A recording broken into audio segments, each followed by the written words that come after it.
Pregnancy की दूसरी तिमाही यानी कि आपकी प्रेगनेंसी का चौथा, पांचवा और छठवां महीना वो समय होता है जब आपका बच्चा अब ग्रो कर रहा है। अब आपको अपने बच्चे की मूवमेंट्स भी धीरे धीरे करके फील होने लग जाएगी और आपके पेट का आकार भी धीरे धीरे करके बड़ा हो रहा है। इसके अलावा भी आपको अपने शरीर में कुछ नए बदलाव महसूस हो सकते हैं।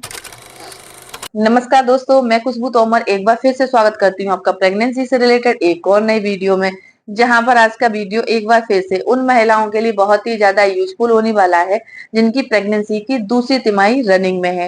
यानी कि अगर आपकी प्रेगनेंसी का अभी चौथा, पांचवा या छठवां महीना लगा है या लगने वाला है तो ये वीडियो आपके लिए काफी ज्यादा यूजफुल होने वाला है। पूरा जरूर देखिए।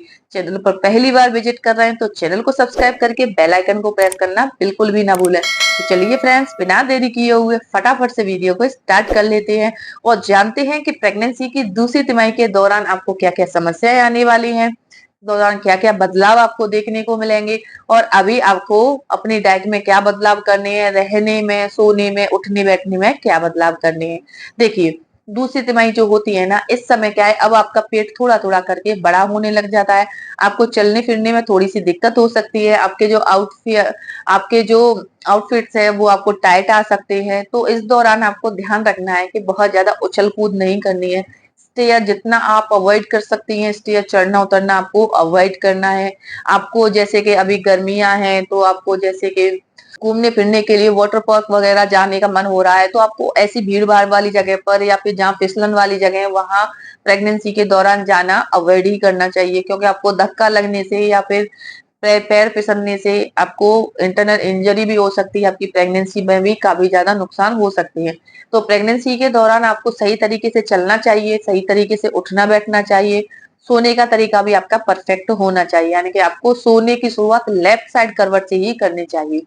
लेफ्ट साइड करवट से जब आप शुरुआत करते हैं तो आपके बच्चे तक ब्लड, ऑक्सीजन और पोषक तत्वों की मात्रा अच्छी मात्रा में पहुंचती है और बच्चा काफी हेल्दी रहता है। बच्चे का पेट भर जाता है तो बच्चे का वजन भी बढ़ने लग जाता है। तो ये सब बातें हैं जो कि आपको प्रेगनेंसी की दूसरी तिमाही से ही ध्यान रखनी है। आपको इस दौरान अपनी डाइट में थोड़ा सा आयरन, कैल्शियम, प्रोटीन, विटामिन इनको बढ़ा देना है। यानी कि प्रोटीन रिच फूड आपको ज्यादा खाने हैं। आपको फाइबर युक्त चीजें इसीलिए खानी है जिससे कि आपका खाना अच्छे से डाइजेस्ट हो जाए। प्रोटीन में आपको पनीर, आपको दूध, दही, छाछ सारी चीजें लेनी है, क्योंकि दही जो होता है वो प्रोबायोटिक होता है। ये आपको इन्फेक्शन होने से बचाता है, आपके खाने को सही से डाइजेस्ट कर देता है और आपको हेल्दी बनाता है। तो इन चीजों को आपको दूसरी तिमाही के दौरान जरूर लेना है। अभी गर्मी आए तो आपको ज्यादा ड्राई फ्रूट्स का सेवन नहीं करना चाहिए, क्योंकि ऑलरेडी इतने गर्म होते हैं और गर्मी वैसे ही इतनी है तो आपको थोड़ा सा दिक्कत हो सकती है। तो इस समय आपको ड्राई फ्रूट्स वही खाने चाहिए जो कि गर्म कम होते हैं और आपके लिए हेल्दी भी होते हैं। अब जानते हैं कि इस दौरान आपको क्या क्या समस्याएं आने वाली है। सबसे पहली जो समस्या है वो है सीने में जलन होना।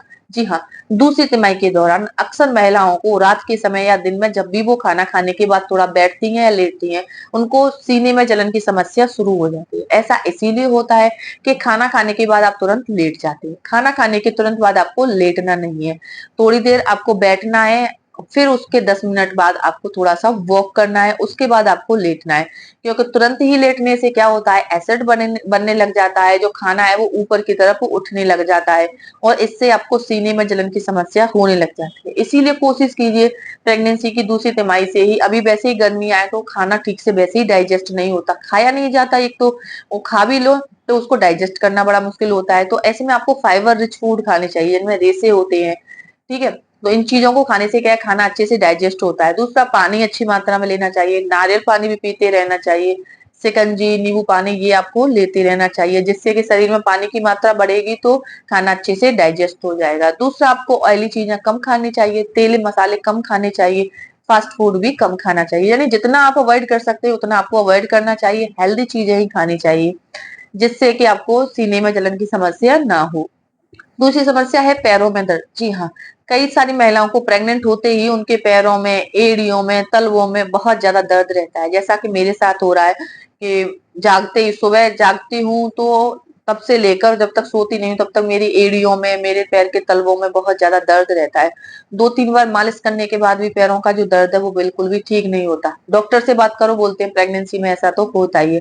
तो ये चीजें क्या है कि प्रेगनेंसी में थोड़ी ज्यादा पैनिक होती है, लेकिन अपन को इसको फेस करना होता है।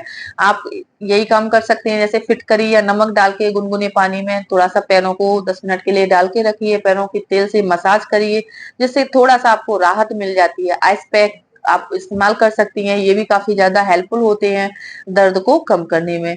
तो दर्द को पूरी तरह से कम नहीं किया जा सकता, आप ज्यादा पीसीएम भी नहीं ले सकती है, क्योंकि पीसीएम अगर आप लेते हैं तो गर्मी बढ़ जाती है बॉडी में, वैसे ही दिक्कतें ऑलरेडी हो रही हैं और ये पीसीएम और ज्यादा दिक्कतें बढ़ा देता है। तीसरा जो समस्या है वो है खाने की इच्छा में बदलाव। जी हाँ, पहले चीजें आपको काफी अच्छी लगती थी, सब्जी आप सारी खा लिया करते थे, फ्रूट्स आपको सारे अच्छे लगते थे खाने में, मतलब अक्सर आप सारी चीजें खा लेती। लेकिन आजकल आपको खाने की जो इच्छा है वो बदल गई है। कभी कुछ खाने का मन करता है, कभी कुछ खाने का मन करता है, और चीज जब आ जाए सामने तो थोड़ा सा खाने के बाद बस मन भर जाता है। यानी कि चीजें खाने की क्रेविंग बहुत ज्यादा होती है, कभी तीखा, कभी मीठा, कभी नमकीन, कभी कुछ। ऐसे खाने पर जरा जरा सा आपको थोड़ी थोड़ी देर में खाने की इच्छा बदलती रहती है। तो ये थोड़ी समस्या लेकर आ जाती है, थोड़ी थोड़ी देर में अभी क्या बनाए, एक तो गर्मी इतनी है, किचन में घुसने का मन नहीं होता। दूसरा क्या है कि क्रेविंग होती रहती है, तो उस टाइम ऐसी क्रेविंग होती है प्रेगनेंसी में, ऐसा लगता है कि इसी समय जो चीज का मन कर रहा है वो चीज अभी के अभी मिल जाए। अगर नहीं मिलती ना तब तक बेचैनी होती रहती है, उस चीज को खाने की इच्छा बहुत ज्यादा होती रहती है। तो प्रेगनेंसी में इस तरह के बदलाव आपको महसूस हो सकते हैं, इसीलिए आपको अपने आसपास थोड़ी सी जैसे फ्रूट चाट बना के रखनी चाहिए। आप थोड़ा सा जैसे कि शरबत बना के पी सकते हैं, अगर नींबू पानी पीने का मन हो रहा है तो नींबू पानी पी सकते हैं। तो इस तरह से आपको जैसे कि ड्राई फ्रूट्स है उनको रोस्ट करके रख लीजिए, उनको आप खा सकते हैं। इससे क्या है, मन भी अच्छा हो जाता है। दूसरा क्या है कि ये बच्चे के लिए भी हेल्दी होते हैं और आपको दिक्कत भी नहीं होती है। चौथा खास बदलाव है स्किन में रूखापन। जी हाँ, प्रेगनेंसी की दूसरी तिमाही आते आते अक्सर महिलाओं को अपनी स्किन में बदलाव नजर आता है। स्किन रूखी होने लग जाती है, फटने लग जाती है, एड़ियां फटने लग जाती हैं, चेहरे पर झाइयां आ जाती हैं, गर्दन पर, अंडर आर्म्स में कालापन छा जाता है। ऐसा क्यों होता है? देखिए, ऐसा कई बार पानी की कमी की वजह से होता है, जरूरी न्यूट्रिशन अगर आप नहीं ले रहे हैं, सही डाइट फॉलो नहीं कर रहे हैं, तो भी आपको ये समस्याएं हो सकती हैं। लेकिन अगर ऐसी समस्या आपको नॉर्मली हो रही है तो ये प्रेग्नेंट तो ये प्रेगनेंसी का ही सिम्टम्स होता है। यानी प्रेगनेंसी में कई महिलाओं की स्किन ग्लो करती है तो कई महिलाओं की स्किन में कालापन आ जाता है, जो कि जब आपकी डिलीवरी होती है उसके बाद सारी चीजें नॉर्मल हो जाती हैं। तो प्रेगनेंसी में इस तरह की समस्याएं आना एकदम से नॉर्मल है, लेकिन आपको अपना ख्याल रखना है, अपनी डाइट को अच्छे से फॉलो करना है, किसी भी तरह की उल्ट सुलट चीजें को सेवन नहीं करना है, जैसे कि बहुत ज्यादा आपको जैसे शराब, सिगरेट, गुटखा खाने की शौकीन है तो इन सारी चीजों को अवॉइड करना है। प्रेगनेंसी में आपको हेल्दी चीजें खानी है।